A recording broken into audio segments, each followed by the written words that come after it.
कक्षा नवम भौतिक विज्ञान। एक भौतिक राशि है जड़त्व। जड़त्व क्या है इसके विषय में जानेंगे। वैज्ञानिक बहुत समय तक इस पर विचार करते रहे कि यदि कोई वस्तु गतिमान अवस्था में है यानी चल रही है तो वह सदैव चलती ही क्यों नहीं रहती है और वह क्यों रुक जाती है। यदि कोई वस्तु विराम अवस्था में है तो बल लगाने पर चली जाएगी, यानी कि जड़त्व एक वस्तु की जड़ प्रवृत्ति है।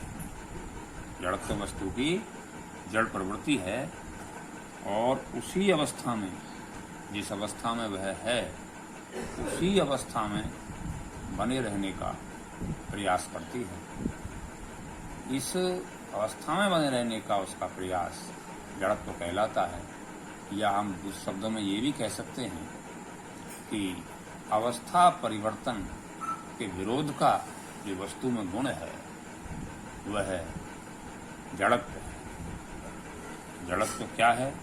यदि कोई वस्तु विराम अवस्था में है तो वह विराम अवस्था में ही बनी रहेगी, और यदि गतिमान अवस्था में है तो गतिमान अवस्था में ही बनी रहेगी। लेकिन कब तक बनी रहेगी? जब तक कि उस पर कोई बाह्य बल आरोपित न किया जाए। तो जड़त्व की परिभाषा क्या हुई?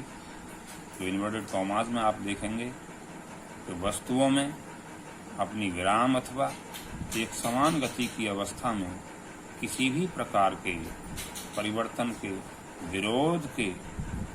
विरोध करने का जो गुण होता है, इस गुण को वस्तु का जड़त्व कहते हैं। यानी अवस्था जैसी वस्तु की है, गतिमान हो या स्थिर अवस्था हो, वह उसी में रहना चाहती है और उसका यदि हम परिवर्तन करते हैं तो उसका विरोध करती है। तो ये जड़ प्रवृत्ति है। वैसे जहाँ परिवर्तन संभव न हो भौतिक जगत में, उसको हम जड़ कहते हैं। जैसे पत्थर को जड़ कहा जाता है, उसका कोई उसमें परिवर्तन नहीं हो सकता।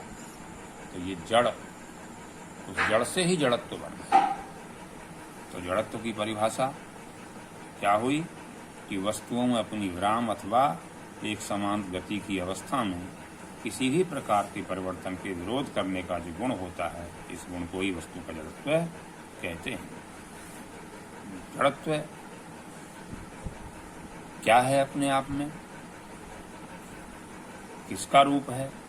यदि हम क्षैतिज तल पर रखे एक 10 किलोग्राम का पिंड है, दूसरा हमारे पास 100 किलोग्राम का पिंड है, और हम इन दोनों पिंडों को खिसकाने का प्रयास करते हैं, तो हम अनुभव करते हैं कि जो 100 किलोग्राम वाला पिंड है उस पर अधिक बल लगाना पड़ेगा।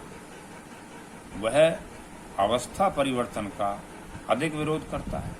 तो इसका मतलब ये हुआ कि 100 किलोग्राम वाले पिंड का जड़त्व अधिक है और 10 किलोग्राम वाले पिंड का जड़त्व कम है। अब अंतर क्या है? अंतर है दोनों में द्रव्यमान का। द्रव्यमान 100 किलोग्राम है, उसका जड़त्व अधिक होगा, अर्थात किसी पिंड का जड़त्व उसके द्रव्यमान के अनुक्रमानुपाती होता है। अर्थात जितना ज़्यादा द्रव्यमान होगा उतना ही जड़त्व उस वस्तु का अधिक होगा। अनुक्रमानुपाती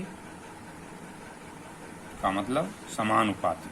समानुपाती अर्थात एक राशि का दूसरी संबंध है, एक के बढ़ाने पर दूसरी बढ़ती है, तो वह अनुक्रमानुपाती या समानुपाती कहलाती है।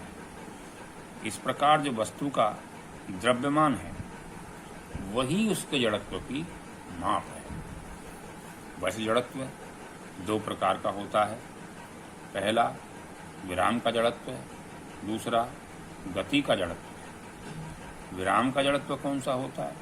विराम का जड़त्व वह होता है यदि कोई वस्तु विराम अवस्था में है तो वह विराम में ही बनी रहेगी जब तक कि उस पर कोई बाह्य बल न लगाया जाए, और यदि वस्तु गतिमान अवस्था में है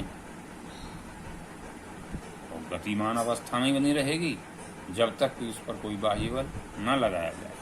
तो विराम में है तो विराम का जड़त्व, गतिमान अवस्था में है तो गति का जड़त्व। तो जड़त्व का जो गुण है इसका न्यूटन ने अध्ययन किया, जड़त्व को न्यूटन ने बताया। अब न्यूटन ने इस गति के विषय में 3 नियम दिए हैं, जिसमें से गति का प्रथम नियम है यदि कोई वस्तु विराम अवस्था में है तो विराम अवस्था में ही बनी रहेगी, और यदि गतिमान अवस्था में है तो गतिमान अवस्था में ही बनी रहेगी।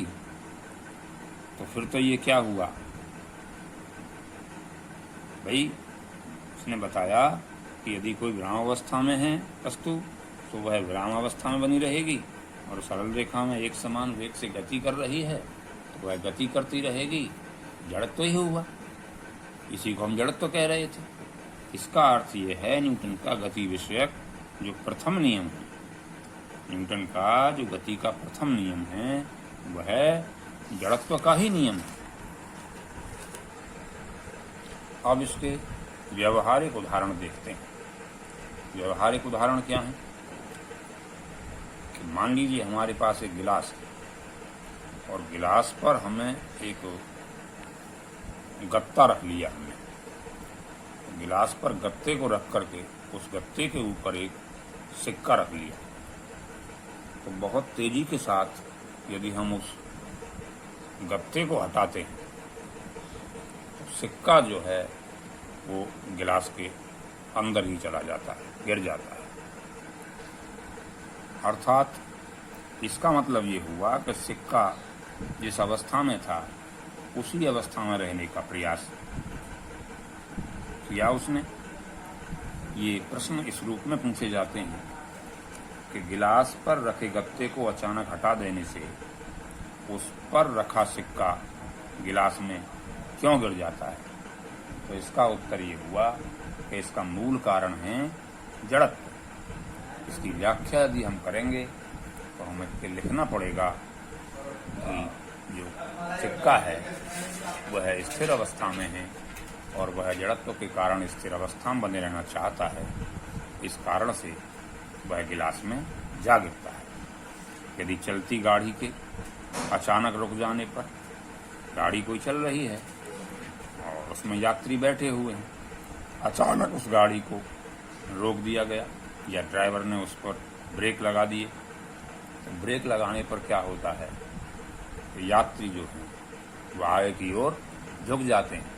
क्यों झुक जाते हैं कि हमारा शरीर तो गाड़ी के साथ साथ गतिमान अवस्था में था और ड्राइवर ने ब्रेक लगाया तो हमारा शरीर गतिमान अवस्था में रहना चाहता है जबकि गाड़ी रुक जाती है। तो इसका भी कारण क्या है, जड़त्व ही है। या बस के अचानक चल जाने पर उसमें खड़ा कोई यात्री, बस रुकी हुई खड़ी है और अचानक ड्राइवर ने एक्सीलेटर दे करके उसे चला दिया, तो अचानक यात्री जैसे ही गाड़ी चलेगी पीछे की ओर गिर पड़ता है। इसका भी कारण क्या है, जड़त्व ही है, क्योंकि वह स्थिर अवस्था में है, स्थिर में ही बना रहना चाहता था और गाड़ी अचानक चली, गाड़ी गतिमान अवस्था में आई, तो इस कारण से वो पीछे की ओर गिर पड़ता है। या मान लीजिए कोई पेड़ है, आप पेड़ की शाखाओं को जोर से हिलाएंगे तो उससे पत्तियां झड़ जाती हैं, क्योंकि पत्तियां स्थिर अवस्था में हैं और स्थिर अवस्था में ही बने रहना चाहती हैं। तो ये है गति का प्रथम नियम, जड़त्व पर आधारित है। जड़त्व आपकी समझ में आ गया होगा। आज इसी का अध्ययन किताब से करेंगे।